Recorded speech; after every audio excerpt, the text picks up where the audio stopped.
নমস্কার বন্ধুরা, আশা করি সবাই ভালোই আছেন। লাভ টু ট্রাভেল চ্যানেলে আপনাদের স্বাগত জানাই। বন্ধুরা, আপনারা জানেন যে আমি বকখালি বেড়াতে এসেছি।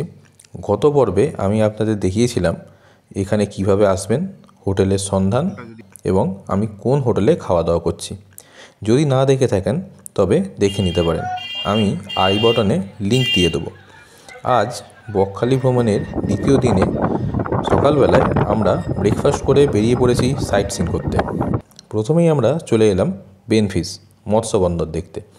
এখানে এলেই আপনারা দেখতে পাবেন যে পরপর মাছ ধরার ট্রলার দাঁড়িয়ে আছে। যারা সমুদ্র থেকে মাছ ধরে ফিরল তারা ট্রলার থেকে মাছ নামাচ্ছে। রকমারি মাছের সমাহার দেখতে পাবেন এখানে। তবে এখান থেকে জম্বুদ্বীপ বেড়ানো যায়।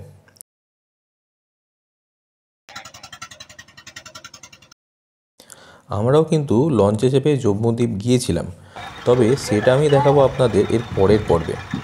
সেটা এই টোটো চেপে সাইট সিন দেখার প্যাকেজের মধ্যে থাকে না। আমাদের এখানে আসতে লেট হয়েছে। একদম সকালে আসলে প্রচুর মাছ দেখতে পাবেন।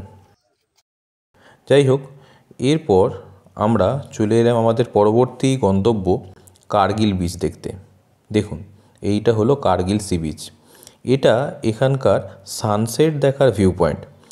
যদি আপনারা বিকেলবেলায় এসে সন্ধে পর্যন্ত কাটান তবে এখানকার বিউটিটা সঠিকভাবে বুঝতে পারবেন। আমরা আসলে জম্বুদ্বীপটা ঘুরতে যাব বলেই সকালে বেরিয়েছি। দেখুন কত বড় এলাকা জুড়ে পাড়টা বাঁধিয়ে দেওয়া হয়েছে, আর এখন পুরোই ফাঁকা। এরপর আমরা চলে এলাম ফ্রেজারগঞ্জে। এখানে আগে ফ্রেজার সাহেবের বাংলো ছিল, তার নাম থেকেই এলাকার নাম ফ্রেজারগঞ্জ। দেখুন ওই যে উঁচু করে বাঁধটা দিয়ে পাড়টা বাঁধিয়ে দেওয়া হয়েছে। জজ ঝড়টা এলাকার খুব ক্ষয়ক্ষতি করেছিল, তারপরে এটা বানানো হয়েছে। আর দেখুন এখানে রয়েছে উইন্ডমিল মানে বায়ুকল। ছোটোবেলা থাকতে কত পড়েছি, অপ্রচলিত শক্তির একটি উদাহরণ বায়ুকল থেকে বিদ্যুৎ উৎপাদন করা, কিন্তু কোনো দিন দেখার সৌভাগ্য হয়নি। আজ বায়ুকলের সামনে দাঁড়িয়ে একটা অদ্ভুত খুশির অনুভূতি হচ্ছে। এরকম অনুভূতি আমার ছোটোবেলায় হতো। আজ বহু বছর পর আবার সেই রকম আনন্দের অনুভূতি মনে মনে অনুভব করলাম। যাই হোক বন্ধুরা, দেখুন এখানে সমুদ্রের পাড়ে মাছ শুকনো করা হচ্ছে শুকো মাছ তৈরি করার জন্য। এইবার আমি আপনাদের এখানকার সাইট সিনের জন্য খরচার একটা ধারণা দিই। এখানে টোটোর ইউনিয়ন থেকে প্যাকেজ ঠিক করে দিয়েছে 5টি spots: Benfish, Kargil sea beach, Fraserganj, eco tourism এবং হেনরি আইল্যান্ড। এই জায়গাগুলো যদি 5 জনকে নিয়ে ঘোরায় তাহলে ভাড়া 500 টাকা। যদি লোক সংখ্যা কম হয় তাহলে নিজেরাই একটু কনসিডার করে ওরা দাম নেয়। আমি যতগুলি দাদার সঙ্গে কথা বললাম সবাই একই কথাই বলল। আমরা এক ভাইয়ের টোটো বুক করেছিলাম, সে আমাদের হোটেলের সামনেই দাঁড়িয়েছিল। তার নাম সুদীপ। সুদীপ ভাইয়ের ফোন নাম্বার আমি স্ক্রিনে এবং ডেসক্রিপশন বক্সে দিয়ে দিলাম। প্রথম দিনই তার সাথে কথা বলে নিয়েছিলাম। সে বলল জম্বুদ্বীপ ঘুরতে গেলে সকালবেলাতেই যেতে হবে। আমরা 3 জন, সেই জন্য সে একটু কনসিডার করে 350 টাকায় রাজি হলো এবং জম্বুদ্বীপ ভ্রমণের জন্য 1.5 থেকে 2 ঘন্টা সময় লাগে। তার ওয়েটিং চার্জ হিসাবে অতিরিক্ত 200 টাকা নিল, অর্থাৎ আমাদের লাগলো মোট 550 টাকা। যদি আপনারা জম্বুদ্বীপ না যান তাহলে সেক্ষেত্রে এই অতিরিক্ত 200 টাকাটা দিতে হবে না। তবে জম্বুদ্বীপ গেলে আপনার লঞ্চ ভাড়া পড়বে জনপ্রতি 150 টাকা, আর যদি লোক সংখ্যা কিছু কম হয় তাহলে জনপ্রতি ভাড়া কিছুটা বাড়তেও পারে। এবার বেনফিশে ঢুকতে আপনাকে জনপ্রতি 5 টাকা ও টোটো পার্কিংয়ের জন্য 10 টাকা চার্জ দিতে হবে। আর এছাড়াও হেনরি আইল্যান্ডে জনপ্রতি 10 টাকা এবং টোটোর জন্য 10 টাকা দিয়ে টিকিট কাটতে হবে। বাকি কোনো জায়গায় যেতে টিকিট লাগবে না। দেখুন এখানের রেডারটা কিন্তু এখন ঠিকঠাকই কাজ করছে। ফ্রেজারগঞ্জে আসলে সমুদ্র সৈকতের পাশেই একটা মন্দির দেখতে পাবেন। মন্দিরটা নতুন করে আবার সংস্করণ করা হয়েছে। যদি চান এই মন্দিরটাও একটু ঘুরে যেতে পারেন।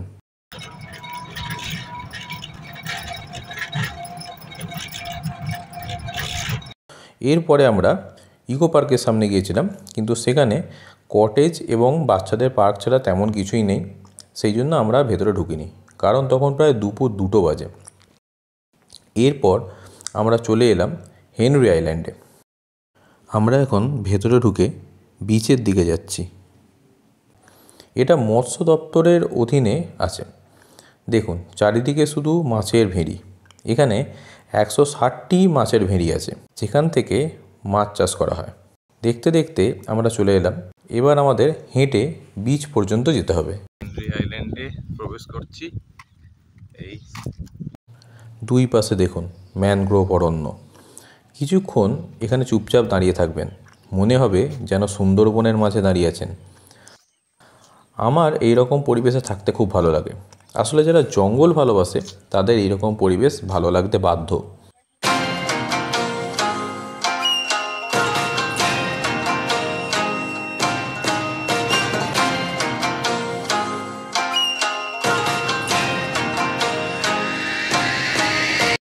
দেখুন এখানে কেমন শ্বাসমূলগুলো উঁচু হয়ে আছে।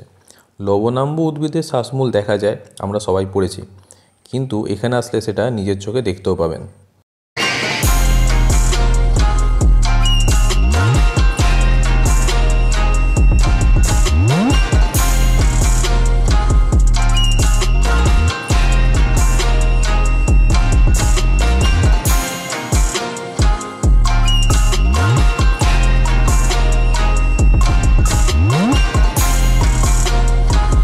সমুদ্রের গর্জন এখান থেকেই শোনা যাচ্ছে।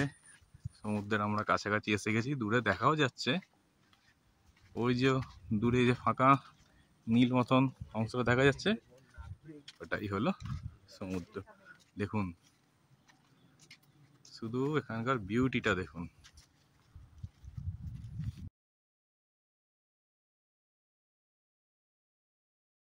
চলুন, এসে গেলাম আমরা সমুদ্র সৈকতে। দেখুন চারিদিকে প্রায় ফাঁকা, শান্ত নিরিবিলি পরিবেশ। এরম পরিবেশে এসে পড়লে মন ভালো হয়ে যেতে বাধ্য।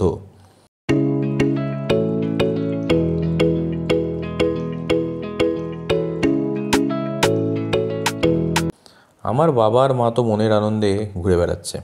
আসলে আমরা অনেক দিন পর বেড়াতে বেরোলাম। এবারে বকখালিতে আসার পর আমরা এখনো পর্যন্ত সেরকমভাবে কোনো বড় ঢেউ দেখতে পাইনি। হেনরিজ আইল্যান্ডে এসে মোটামুটি আমরা বড় একটু ঢেউ দেখতে পাচ্ছি।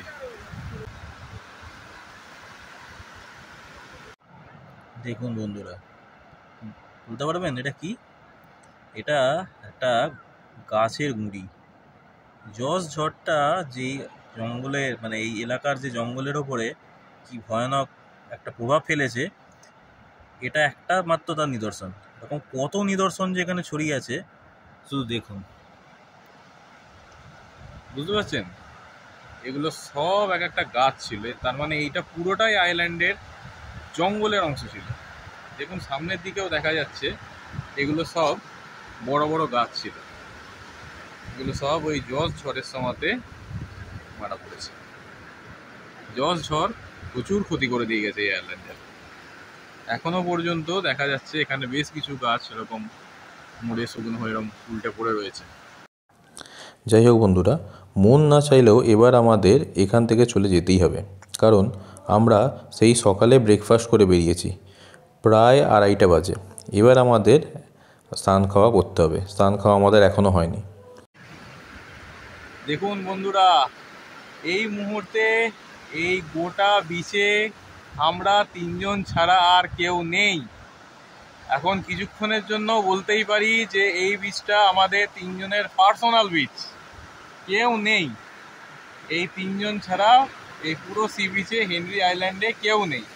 তাহলে আমাদের তিনজনদের, শুধুমাত্র এই তিনজনের, আমাদের ফ্যামিলির এই মুহূর্তের পার্সোনাল বিচে পরিণত হয়েছে।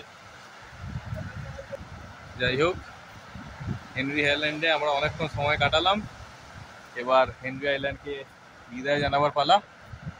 ধীরে ধীরে এবার আমরা ফিরে পড়বো আমাদেরই টোটোর উদ্দেশ্যে এবং সেখান থেকে আমরা হোটেলে ফিরে যাব। আমাদের এখনো স্নান খাওয়া হয়নি, অলরেডি 2:30 বেজে গেছে।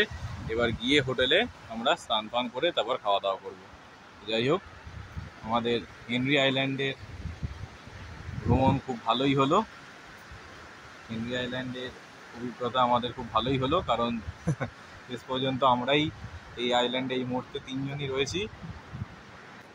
যাক, আপাতত আমার বাবা এই সমুদ্রের মধ্যে বোতলটা সংগ্রহ করেছে, সমুদ্রে কেউ ফেলে রেখে গিয়েছিল, এটাকে এনে যথাযথ ডাস্টবিনের মধ্যে ফেলার ব্যবস্থা করছে। যাই হোক, আপাতত আমরা এগিয়ে চলি। বন্ধুরা, এবার আমরা চলে এলাম হেনরি আইল্যান্ডের ওয়াচ টাওয়ারে। পুরো হেনরি আইল্যান্ডের ম্যানগ্রোভের বনটা দেখা যাচ্ছে, আর ওই দূরে দেখা যাচ্ছে সি বিচ।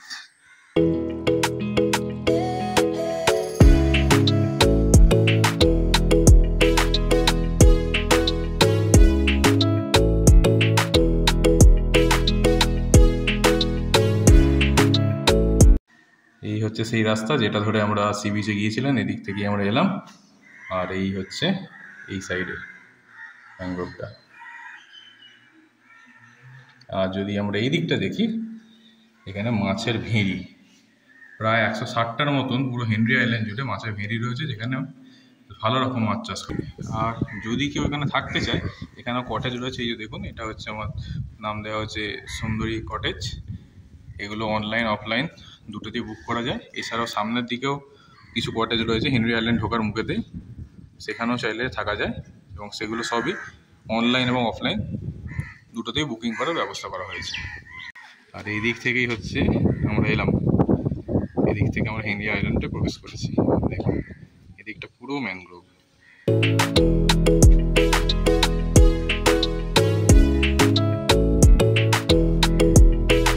এই হচ্ছে সেই ওয়াচ টাওয়ারের ঘরটা, যেখান থেকে আমরা চারিদিকে নৈসর্গিক দৃশ্য দেখছি। বসার ব্যবস্থাও করা আছে সময় কাটানোর জন্য, কিন্তু আমাদের কাছে এখন সময় একেবারেই নেই। অলরেডি 2:45 বাজে, এবার আমাদের এখান থেকে বেরোতেই হবে। যাই হোক, আমাদের হেনরি আইল্যান্ড ঘোরা এখানেই শেষ। আবার দেখা হচ্ছে হোটেলে ফিরে খাওয়া দাওয়া করার পর। খাওয়া দাওয়ার পর একটু হাঁটাহাঁটি করা কিন্তু ভালো, তাই আমরা লাঞ্চ করে হাঁটতে হাঁটতে বকখালি সমুদ্র সৈকতে চলে এলাম। দেখুন, এখন বিকেল 4:30 বাজে এবং এটা হলো বিকালের বকখালি। এখন বিচের দোকান কম, সন্ধ্যার সময় থেকেই জমে উঠবে এই এলাকাটা। চলে আসবে আইসক্রিম, ভেলপুরি, পাপড়ি চাট, ফুচকা এবং সর্বোপরি মাছ ভাজার দোকান, এবং এই স্থানগুলো ভরে উঠবে বসার চেয়ারে।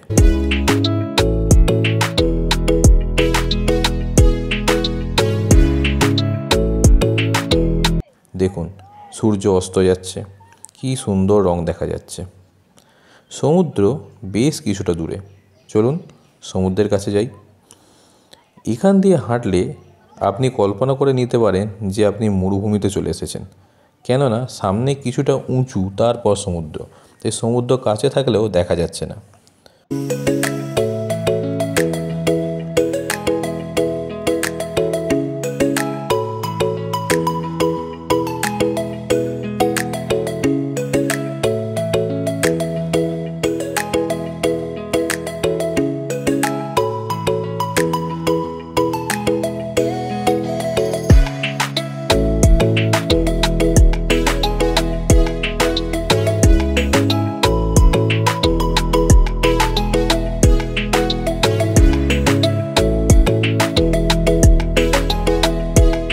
বন্ধুরা, চলে এলাম বকখালি সমুদ্রের সামনে।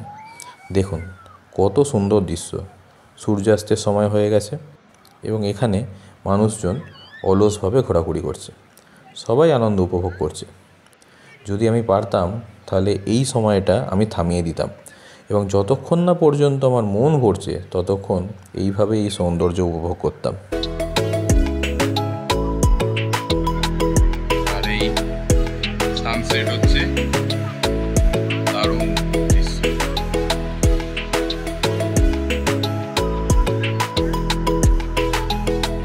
এবার আমরা হোটেলে ফিরে যাব, একটু বিশ্রাম নেব, আবার একটু সন্ধ্যা হলেই চলে আসব এই সি বিচে।